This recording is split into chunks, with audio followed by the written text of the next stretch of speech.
My Shergold Telstar bass has been at the Luthier's. It's back. Is it any better?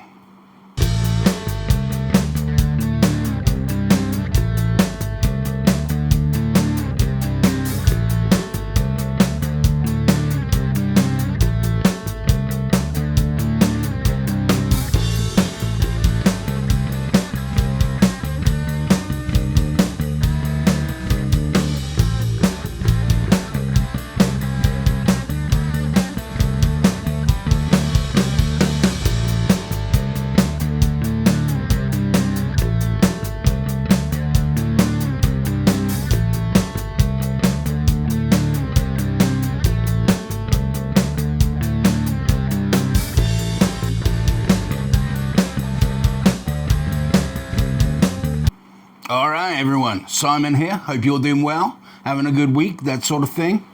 So, my Shergold Telstar bass, I sent it away for a little bit of TLC at the luthier, and I got it back. But the big question is it better? Right, there's a very simple answer for this one. Immeasurably better.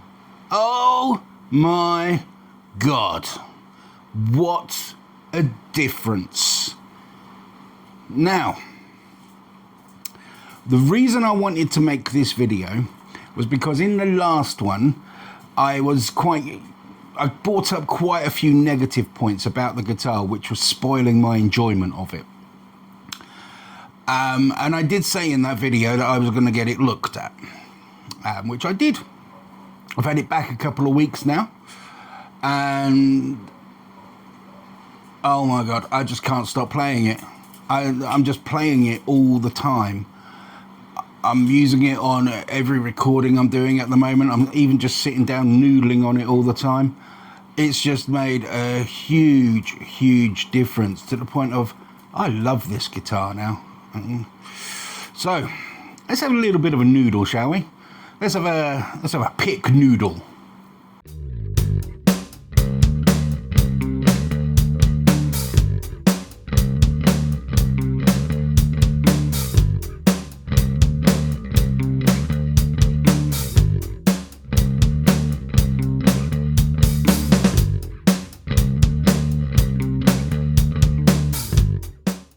Yeah, so picks, nice. Let's have a fingers noodle.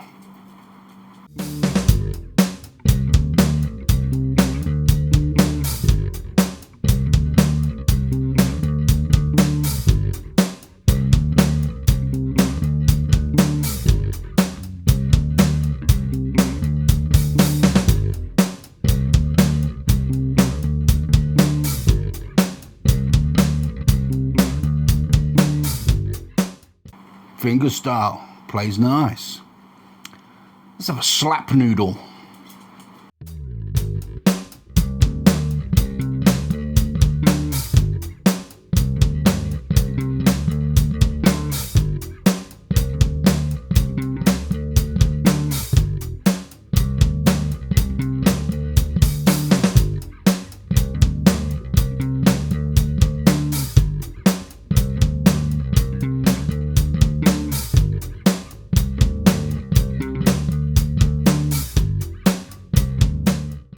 Yeah, slap, plays nice, you know.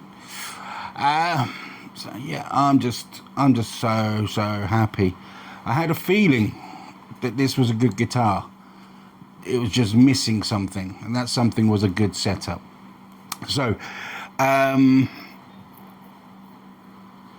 this is an important message actually for any particularly new players. When I first started playing when I was a teenager, I honestly thought how a guitar was how it was, and you just had to live with it and work your way around it. It wasn't until a few years later I found out that, oh, you can change things on the guitar.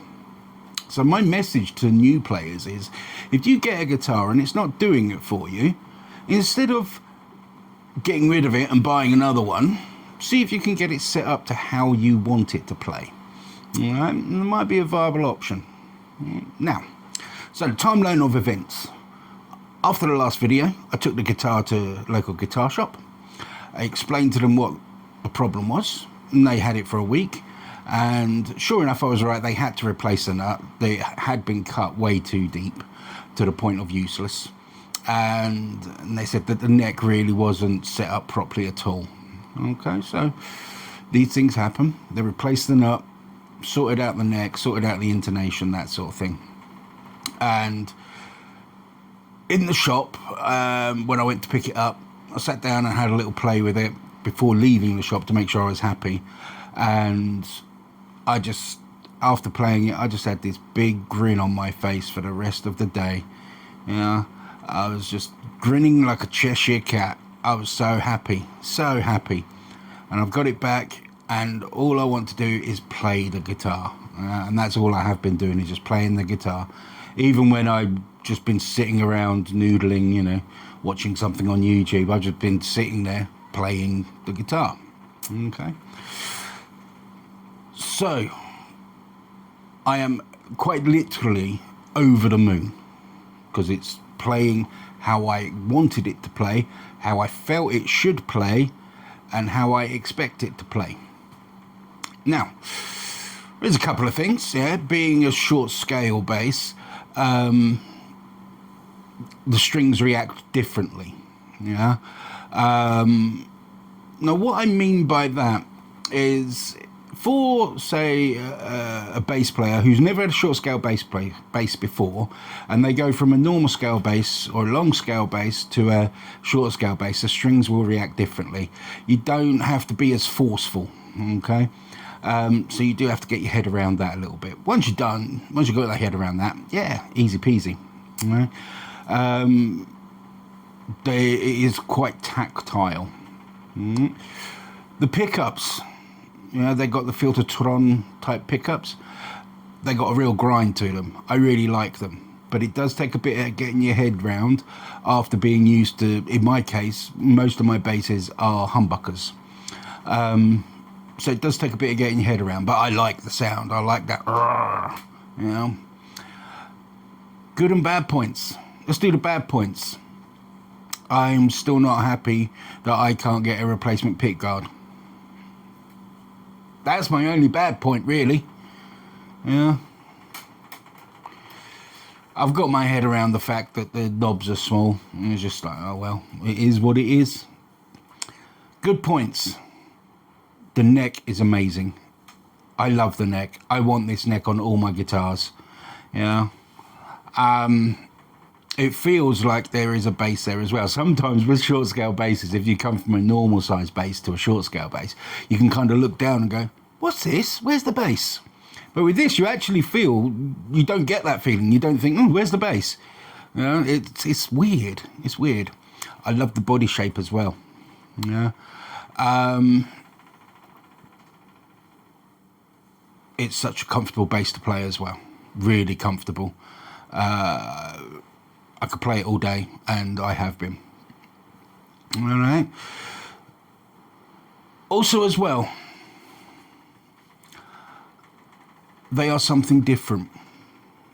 One thing that in my own personal basses, one thing I do, well, not just my basses, my guitars as well, is I like brands which are not your mainstream brands, not your typical Fender or Gibson or anything like that. I like brands that are a little bit more unique, and Shergold are more unique. They're doing their own thing all the time, which I hugely respect, and that's probably why I've got so many Shergolds now.